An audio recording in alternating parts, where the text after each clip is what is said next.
Chenga mololani geniroji labro ayrenge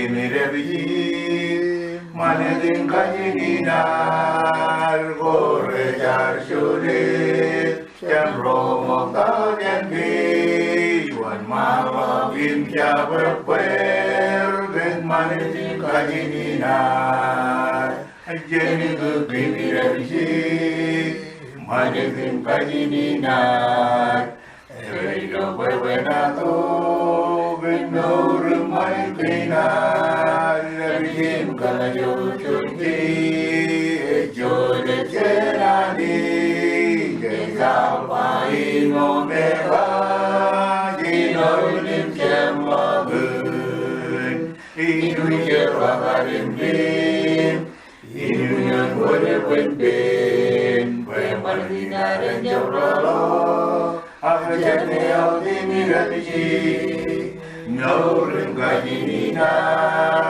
Ramachano Deto, Echuan Chamoro, Man, Chanro, Yurim Chumar, Ajanel Dimiraji, Manivim Kajina, Retio Bebenato. Benur Manipinar, Rebim Kalayo Chuti, Jode Chenani, Jesapa Inomeba, Ginolim Chemlagun.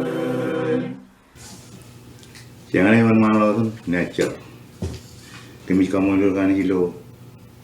Jodoh ini berani nam kedua kami kaju jodoh nur. Komol kan. Awa aku benar benar real, orang orang yang termotor, cuma min kopor kamjat, kadang marwal, kami kili jawa amat banget.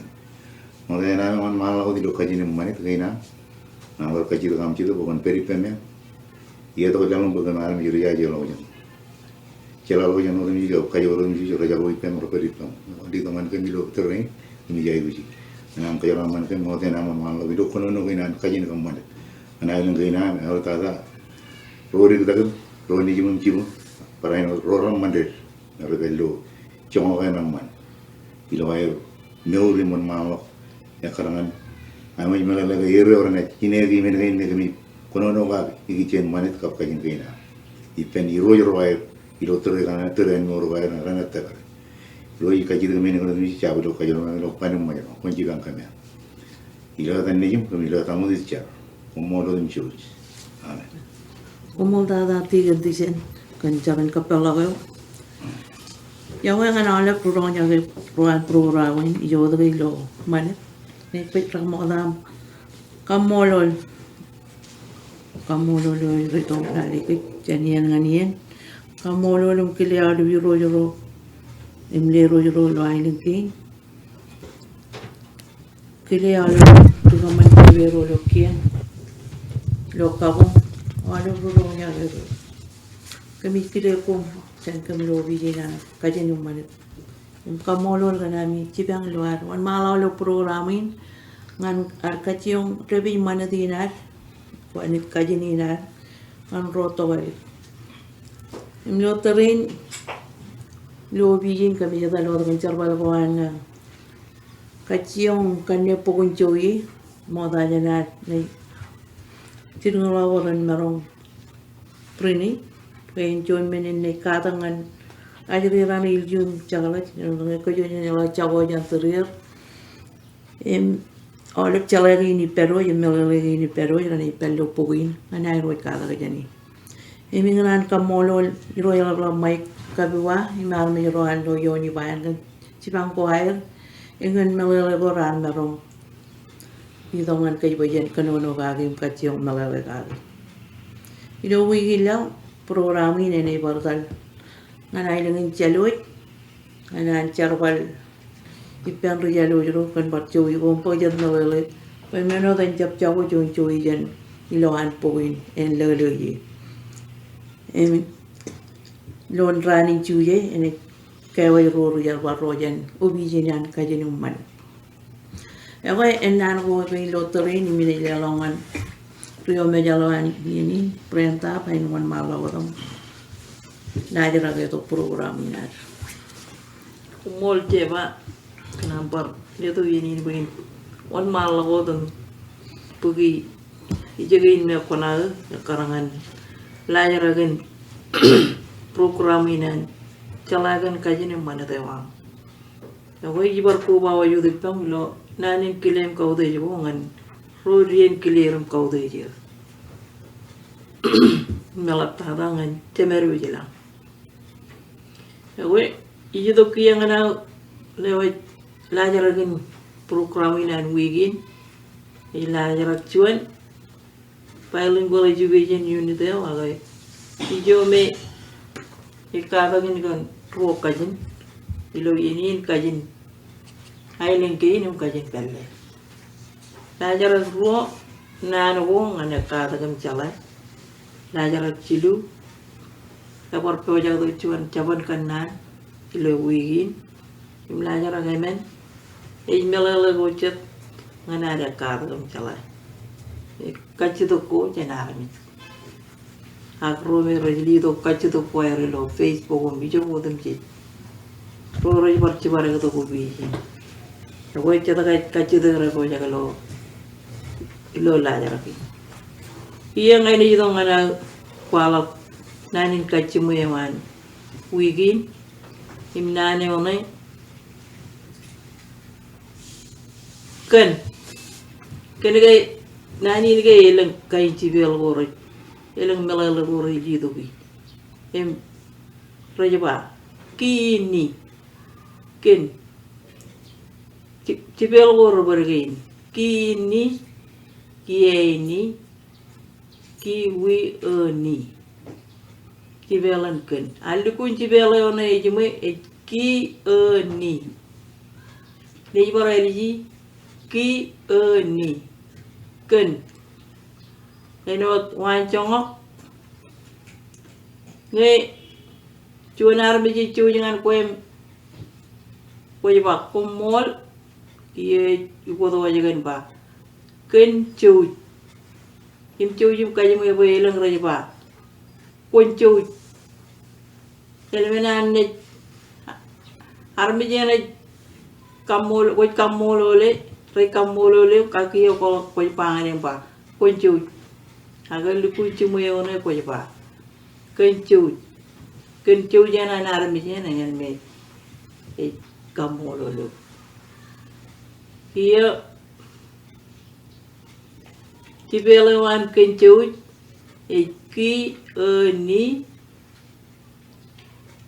cu ci o u ci cu kencu kebi mi bang ngarai ba komol iya ko ba kencu icap kuncu im cibelo na yan bar wigi ni ki ni ken icap ki ni ni ki wi ni ya wengi ni nanin kacimuan wigin ini juga ledongan Director Nick Wilson ilo lajarak cuan Como tata Director Brenda kanam ledo gini na man go in by na toy kanal kan rimajo itala kan linkin ko bala kilo nanen kamolo ng kautis elap tala ng chemen ujilang chenwat ngai do BU did come manage one survey ak etale kan sign ko at perituran yale o ilo medjorin and unin amem ka kamanit kanege Minister Kitulang Tapio kachito pweden kumain etalain jar kumain ilo June kia jetje kan etalain iluar relak lalit surveying jar kuni 5 buki chain ilo measuring chino Rita lagnan Laura jar loge chongol lalem wat yan 5 buki Laura kieneo jan nita jelek Kajin Kajin majal kap Kajin pelle alap sign go and wo ruo Kajin majal kap Kajin pelle karangan nita jala jojim lolar jaging kut kumanjuan sign ila belet ak ijalogin wadan wo ruo Kajin nan kajojo sign and bar wo jepele o jimwe ilo Kajin majal jepele o jimwe nge Kojab lukun jale chepele ojimai. Ego evor jajo class ilo CMI. Iji bae kemarin buge. Kue chuan rijeji ngan chuan wobit. Kab evor chuan dictionary. Nana alapan armaji pelak en naling. Me remaran kajar balik. Nana chepele ojimai. Dictionary in kemarin loi ilo online. Ngai kue jatalangan Google. Karelang cllcrmi.com.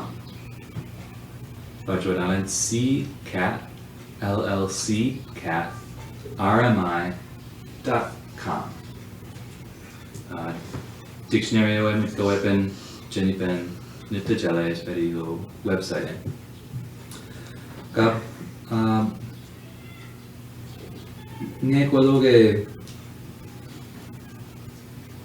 ngai kwat kelege kwe kwatun grijeji ngan chuan ovich kwajang lukun minene kan chepele ojema par work chuan classy lo CMI jalo commercially studies classy in red night on Google translation chuan class gad ilo CMI nayo init rukagi lo classy ewo ruo section chuan nan ruo respecto Whatche Jalawich Kab Yapaje Echab Ebai. Distance Education Center, go on CMI. Nekwich Perigo Island Gun. Whatche Jalawich Kab Yapaje. Quatalania. Comaran Boke Classy. And at 30 fall. Pratum Jonawa Jimatan in Japan, love Nanchong Jonawa. Kajin Google. Nekot Jarbalido Chuan Wobits, and Kwajan Lukun Minene Kanjapele Ojimai. Paranot Nekot Jarbalijini, the Medro, and network Juan class, Nankwe, Lalamao, Lakan Jijino Jimatan, Wenjap Gakanam Jarbal, Ido Wobitsgan. Kalajin Bachuanalan at Wubok, a translation. Matang Kalajin. Janet Galakan Kwe, kan Jabele Ojimai. And at Jelok prerequisite at Jelok Menio Project Pujan Jele Kage Mokada Janam Gino Kalasi. In it Jibankwe, Chabarewat Jagaron Da Me Kojale Kia Kijan Jabel. So I'll try to help you no matter what you know right now about spelling. And I don't want Jojum register, you'll CMI, you'll yen registration, Gaya Kage. Now what? Palan map ilo kadri jan BU komod kan rong jagi ani jan kajaran. Ako ceri kia itong alajaran pro ini 1 malo itong kile lagi pro dal karpin pen 1 malo. Komod better renang yang berjualan kamulan itu. Chode ni rain, ubalo iban roi mamo gitu, harus clear yang kau deh. Nanya jinun dada, ini puri itu mana jalan dulu, bijian, nana nekada nincera, nana mana iwa, udung, cibelawan nani udung,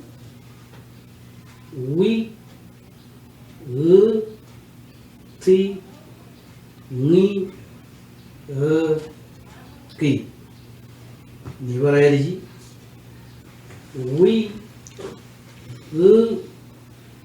ti ni ki udung nanawan nani udung menin joja kojin Koji keloji ngani ni nako rakaman na ni maur. Menin joja koji keloji ngani ni nako rakaman na ni maur. Kajin ni yang rotana yang kerimu, ini yang nako jet lawa. Ini lewa Ṃanit, Wilson, kalian lihat kilo kajin pele. Agi juga mulai jenah lewa ngan leto Kajin pelewan nani ini ledo ilo John waya na kejara wali John yo yang nanya bah ilo krim aja wala cerita awal lagi yar udunga kan John wujege ini kentar ini warai ilo krim aja wala cerita awal lagi yar udunga kan John wujege ini kentar ini kejarangan traktor ini kudusan wala ledo ilo Kajin John ilo Kajin bel Como tada progagi Būrokraaṃ kan am ledo nani ilo Kajin bel de ba decor ngan nani ngeja present and aram barang with present elik tada pala naman tada nge pwede ba token of gratitude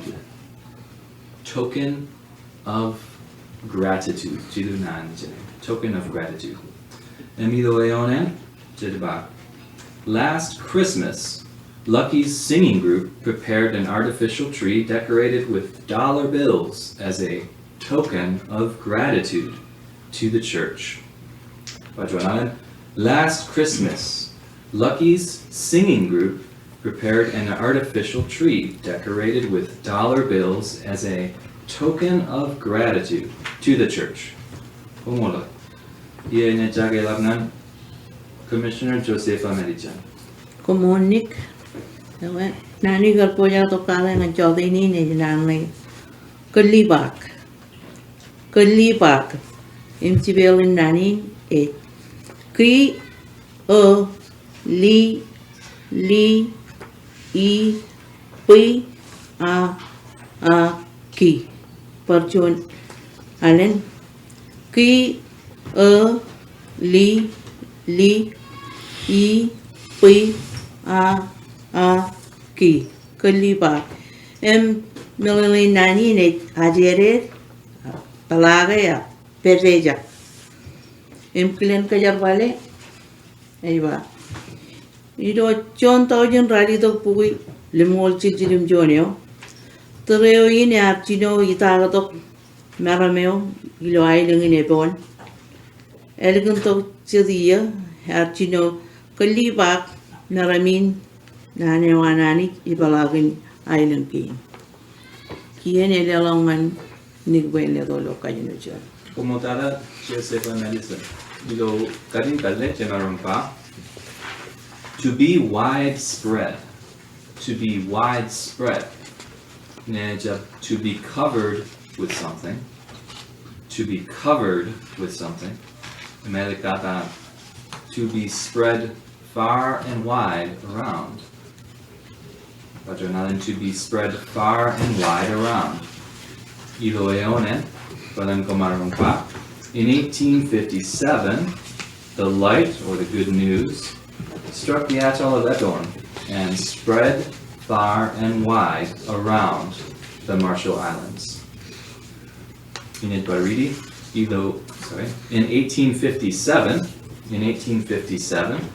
the light, or the good news, struck the atoll of Edorn and spread far and wide around the Marshall Islands. Kumodata. Pia ina jage lagnan rugagi rosen jagabot. Kumol Ṃanit moda kamol nani kilo chodini rani. Loi nani jage wangan ro imro jaro jage lo chodini lo program. Nano yar abu jeji itu ini nani rajawa. Irujumman. Ni moda jana kalau melalui nani ni wajong ini nani ini moda cibele nani ngan rong raja cibele I ri u si I mui a ni irujuman ini bar cibele I ri u si I mui a ni irujuman melalan nani aineman ineman immanana aineman ineman immanana ilo kilen kajar wale ilo chon wanjo ina ridi ejawain udi ilo yen kurujimut ilo ailen gain teren irjuman Elawata Yim Monan. Ilo Yen Kurijimut, Ilo Island, a terrain Irijiman, Yim Elawata, Yim Monan. The way he killing Kajarawale, Aglo Junior, Kajarawale Nan, Irijiman. Yelawan Dick, political Kajin Pelewan Nan. Umotata or Baby Ralston, Ido Kajin Pelle Jemarumpa. Peace. Peace. Serenity. Serenity. Imalik tata happiness. Happiness. Nani balan alber ido juan wadalen. Mantata. Ido ayonen wanba. Christmas in the islands is a time of peace, serenity, and happiness. Bajonalen. Christmas in the islands is a time of peace, serenity, and happiness. Umotata. Kia ine jagay lakan ujeje Būrokraaṃ. Komol Pratanit Naneo Mokadanya na umangan pagkatak nani arka pelotong anterin ngajar railo na warung kamolo lo man merano alo yan rajat kaya naneo ito katong anterin ba karada kaya na rano nga wala ano na yun karagar kwat karada kaya chipelawan ba ki ri ti a ki karada Arjun Chibel Hejba Ki Ri Ti A Ki Iya itu Chonium Hejba Choni Kalau pulim kardak imci paralawan ngi rear kai chapter imrikado imno Parjun Hejba Choni Kalau pulim kardak imci paralawan ngi rear kai chapter imrikado imno Ang yun hanani karda. Tumol kiya na chakalangan Triton Nicholson. Umotata ujeje Belmar ido Kajin Pelle Jemarumpa paddling. Paddling, paddling on a karagat, traditional canoe. Ido ayonen, hey John, let's launch the boat and paddle to try to get to that island there in the east, since it's ebb tide and there is no wind. Hey John, let's launch the boat and paddle to try to get to that island in the east, since it's ebb tide and there's no wind. Homework. Here in it, get it, taken decent. Molot Ṃanit Naneo ya bodo boy ayran kalman mo jana ron jaga idurun breeze ko ilo island gote elawale pelagan island kai naneo no ilo Kajin island kai ba katan wan ina chibele pena manami na chibele ilo jana ko ron jaga penjit ba ki ti mi li a mi Parjuanale ki ti mi li a mi kadamala yawe ilo nelewan nani kadamala ba chalan lamen mur melan mur chalan melan mur mine le do kilen kajar pale ba pelmar matan ala rodame rejba jala kadamala kenege jala lamen tayo en kamane ilo kono kalmal wajan cerbal imbar melala goje kanang cerbal ngan nani kadamala abanam manani ngan komang rumande rebiji kegin tamajo yugo ben jep chabunan kina melala nan yang miyar kono ka kiye na ke belangan trakten nik penwan malo dan edo ilo Kajin Pelle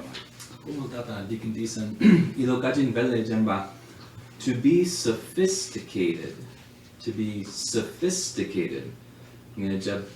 cultured, imalik tata kumarampa, to be refined, and ido ayonen kunba Alap Belmar is the type of sophisticated Alap that knows how to control what he's doing in speech, thought, and work, and in several other ways that show his refinement. Alap Belmar is the type of sophisticated Alap that knows how to control what he's doing in speech, thought, and work, and in several other ways that show his refinement. Como tata, dia ne jagelagan brukagi jora jora. Mod terakhir Chowdhury Raini Ṃanit Perodelo Aul Kenevo Brar Walo Viman Barcelona Lawa Jagoi Joda Manole Provider Mondagai Ilo Chowdhury Nane on the Ilo Chowdhury Raini Nurmure Without Jena would Malo to Pendalewan Nani Nurmure, New and Malo the Lato of Chibel. Why we not Chibel and Nani Nurmure Janodi? Ni, Ri, Ni, Ri, A. Fortunale Ni, Ri, Ni, Ri, A. Nurmure. Nalala Nani Nurmure, Yilu, Narwan, Ruwe, Panai, Unuji, Yungurmuri. Fortunale Yilu, Narwan, Ruwe, Panai, Unuji, Yungurmuri. Kia kita lihat kalau cuan kalian kejarwali ilo cuanion, ejanodi. Ekyan army nurure army jor katana e chapchume ancharawal nan mengo wan pujin elang army. Fortunale kalian kejarwali pande dole chunion ne jwa ekyan army nurure army jor katana e chapchume ancharawal nan mengo an elang army. Pemulot ki benbor pechunian ni lewak nan chorman. Umotara rugagi jora ilo kajin talle jeba to publicly chastise. To publicly chastise. Nejab to publicly fault. To publicly fault. Emelik data komarong ba to publicly malign. To publicly malign. And amido ayonen or deba. People often publicly malign the kind of person whose work is incorrect and pertaining to many people. People often publicly malign the kind of person whose work is incorrect and pertaining to many people. Como tata, ngayon ito nani tokchuan, nani, we are limited. We are limited. Jabelin nani, we, I, a, li,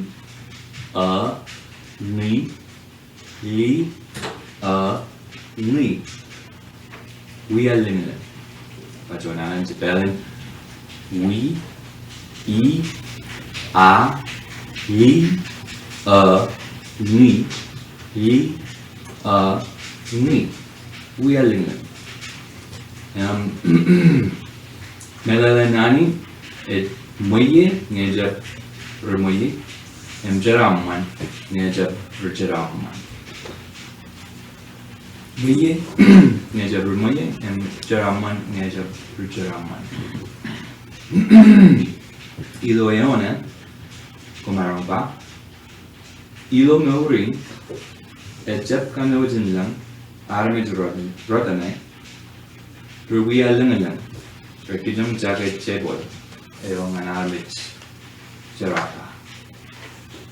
Pajuanan, ilo meuri, ejab kanujin lang, armit rotanay, ruwiya lang. Rekijam jagat chebol, eong anarmit jarata. Ilo Kajin dalle, to be extravagant. To be extravagant. To be an extravagant spender. To be an extravagant spender. To be profligate. To be profligate. In this life, there are not many extravagant spenders who want to share their wealth with the poor. In this life, there are not many extravagant spenders who want to share their wealth with the poor. Here in Director Brenda Miller. Kumol Director Nick, Kanampalya to Ginin. Nana Kona, you are Toja to Kagelo, Chodin and Rainy. Ejnane Reva, Chebuk. Neighbor energy, Chebuk. Neighbor Malo them Chibele. Chibele Ṃanit G A B O K.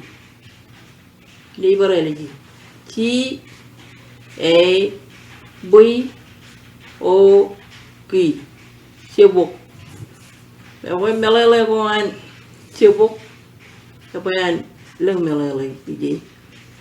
Eva Rabbit a chap catalog a comerong barba.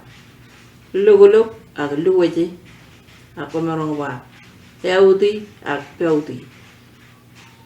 Neighbor elegy Rabbit a chap catalog. Hey chap luguluk. Hey chap luwaji. Healthy a pelty. We need little kilo chuen. One chong, a culinar kajarban nani chebo. A mangini one chong way back. Frozen, full lukun, chebo wedo polne, Nailo ribagane. Pain chepel, pain with the jarret, tell Labano. Liberal Rogen, full lukun chebo wedo polne, Nailo ribagane way in chepel. We know the Jadel no. The wing in it, Nano, Chubo. Comoltava, Kiang and Ilangan, Director Nicholas, and when they look at it. Como Director Brenda, you look at in Pelle Gemarumpa to bind, to secure,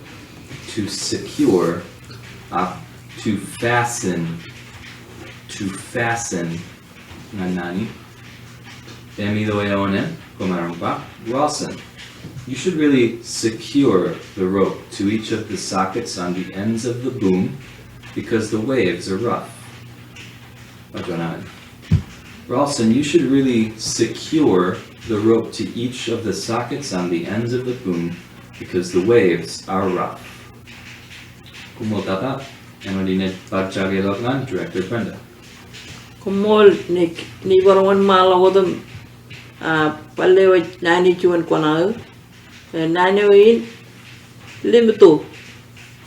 909 Limito. A minute 1 mile over them Chibele. Li E Me T O Limito. Never elegy. Li E Me T O Limito. Melalui limito it.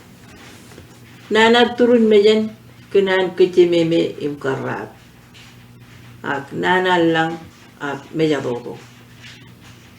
Limito it. Nana turun mejan kenan kecimeme imkarat. Ak camarong barba. Ngay nana lang ak nana mejadoto. Nijigi leo jelo chun. Wan chonga kulinar kajarbale nani limito. Em ye wan chonga Kayaba Chechab I would perilo kain mejado rodin limito. Pilar perilo chicken charabalago and Pujin Arabic accent monono. Kia ever word chun wan chonga Geneva lewe Eva Cherojab Kijarin Charak when mejado done and rainy. Eno de limito. Kejaro jab kejarin cara, koi mejado to ne an raini, limito.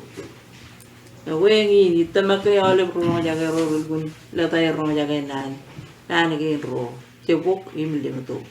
Kia ini lelangan Nick Wilson when le do lo Kajin pelle. Kumol Director Brenda, ilo Kajin pelle ba to have furrowed brows.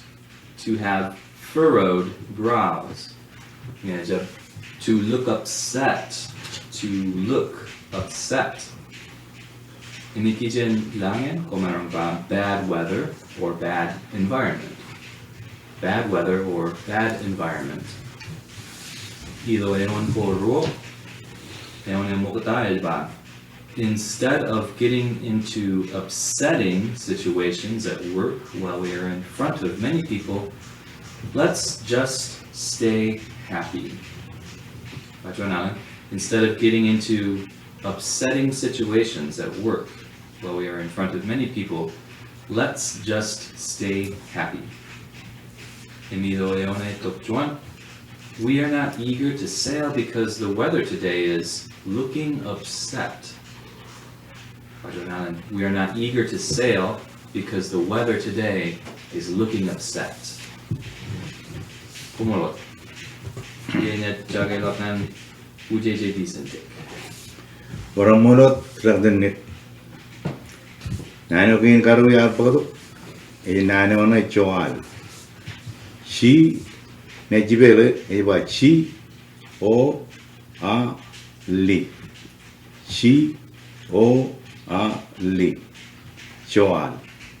Melele di jen nanja win eba chicken ber im katar ilo anjun chicken a horror. Yo mujan tolong. Chicken yo jadi relong loki imperi. Percuanane chicken pen im katar ilo anjun chicken a horror yo mujan tolong.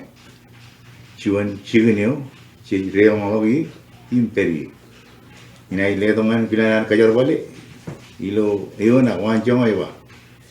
Yagar war chicken terre ilo iyo go chemalo par tuot kar rudel ewanira imelk dada reloi ilo anjuan joan chirgrip elukuni nitno parchuanane yagar or chion tre ilo iyo chemalo par tuot kar rudel ewanira imelk dada reloi ilo anjuan joan chirgrip elukuni nitno omorod minai ke balangan trakten Como tikindison ilo Kajin pelle ba a hideout. A hideout. A refuge. A refuge. A retreat. A retreat. And there was a time many years past that they were looking for the leader of Iraq, and finally they found him in his small and very secretive hideout. There was a time many years past that they were looking for the leader of Iraq, and finally they found him in his small and very secretive hideout. Kumodara. Kia nan rajarak nan bachidu, init jage lab nan regagi jora jora.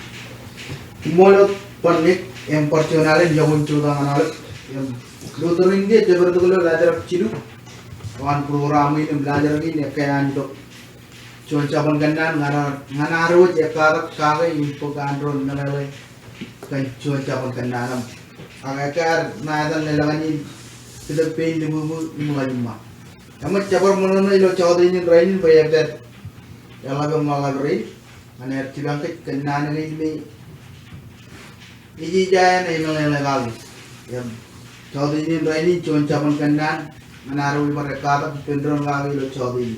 Cuaca pengganaan yang ini capokon wajib tok. Capokon watok. Di barai ini cuaca pengganaan capokon wajib tok. Capokon watok. Yang macam cara pengan uji jiring ngerang-ngerang cidang kejut orang erok.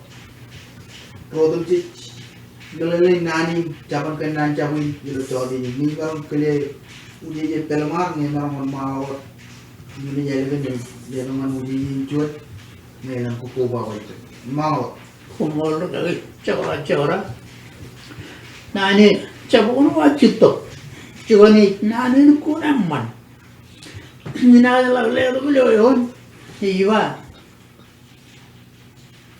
Nembi koilen. Agar dengan celot, tu celot celo gimpa, celo, capuno hajito. Nalai, cuman ayah pokok ceraman. Kenapa? Kalau cera itu pamaruan tu boleh Retio. Tu pokok cera orang ngan pau iwai di kon kalai kan cera pilih.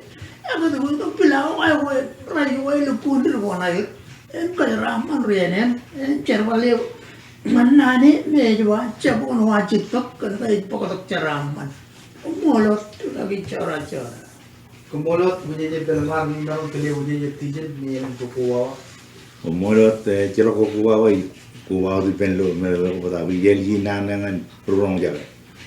Siapa ko no wajib tu yang gan ko alo melele abore ji wei wa melele no wa bokotok ceram lo mo la nan ko ramman ngan ke ju ye leng ke. Chona wan ke jaban ke jam ke ramman ke ilong ai leng ke ne emol ko wa na bido ne jido ko ko ai marom pogya. Siapa ko no wajib tu. Kau bawa kau komolot cora-cora. Kumol bunyi tijen yang alaga kamol ko biro chode ni ngan jenna la woro mani mutana. Alaga rono nya ero pore manana rono nya era ne manana ilo chode ni. Kane rono nya belele ke roman kenani me. Iji jaya ni jala gage. Capokon wachito. Ngarong dukun kali kalake ngan wancongok wayo minatan morning star itu wancongok ni lu aman tata ilo arro kajar benan cabon wachito kan dei wayo arpo cara mani omi dalam jencaman kan gaya melele cabon kan najawi iya cabon workur cunya na itu agi lo terik jadi walau takut mengajar kan radio program ini coba ini mengajar kami ikan melala bocor ngajar ini lo terik main kele rio menjalan coba ini pengen mawat mengajar kami Kumol lagi cora-cora. Kenapa itu gini begini bangun malakot. Oke, ini kita orang anak itu kacau dengan Uje ini komisioner ring serentak dia tuh ngalala orang man. Aku kacau tu cenderung jaga apa? Tai lagi mancuri. Tapi ikan ini mau kan lagi mancuri kan karai. Ini lihat dengan komisioner coba apa?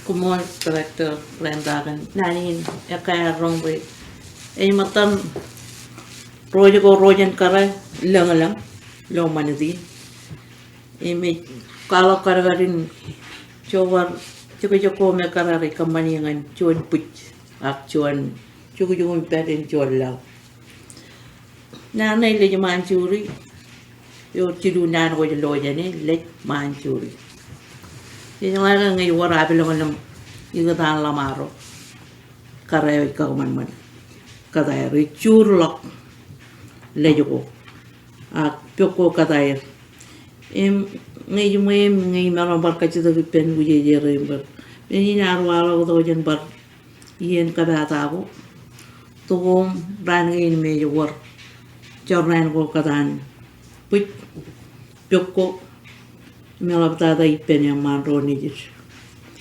jarwalan jo karero ino recinin put kaman man kadan manro ini ledongan ni robo ron bar ledo melale go pero no cemenai lengkain yang man komodo di kuwa di do melale wan komisioner ceba ino da kan leli de manjuri ya ini gen karero cine emeno da ini gen churun me yola penlam mere ba karai ma chaba churun me yola penlam ala lamu je mollal awale kare oi balangan langan nerar gilme rajabu walo buru me balangan lang oi onna ka na dikka imman mele kumulo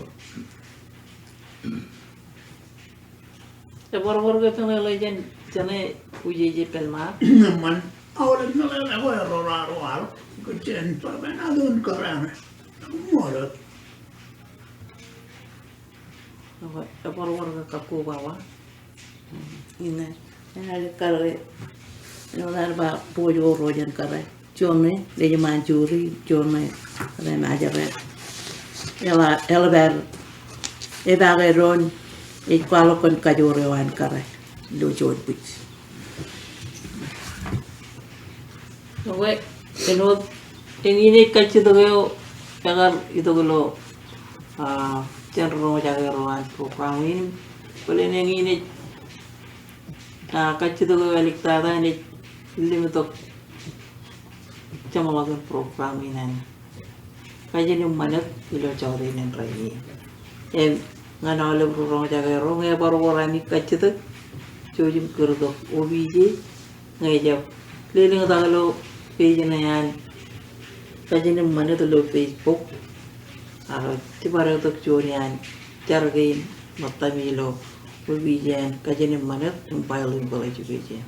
Awak mai wigin lau, ani yang kajaraman kajujalan.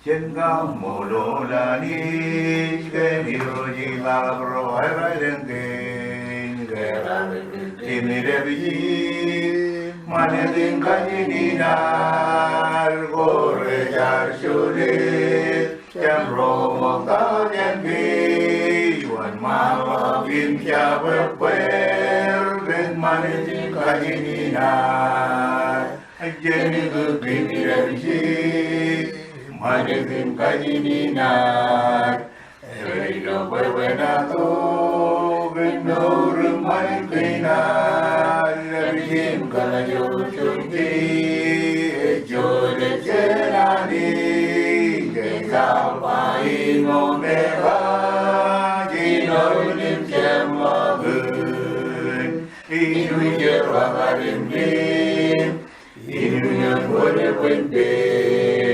Martina dan Jabralo, aku jadi optimis dan Nurun Kajina, Ramah Cano Dato, Esuan Cano Ramah, Cano Jubrim Cumar, Ajani Bukini dan Manifim Kajina, Retio Bebenato. Vendorum Manikinar, Kajin Kalayo Chunti, Jode Cenani, Kesapa Inomeba.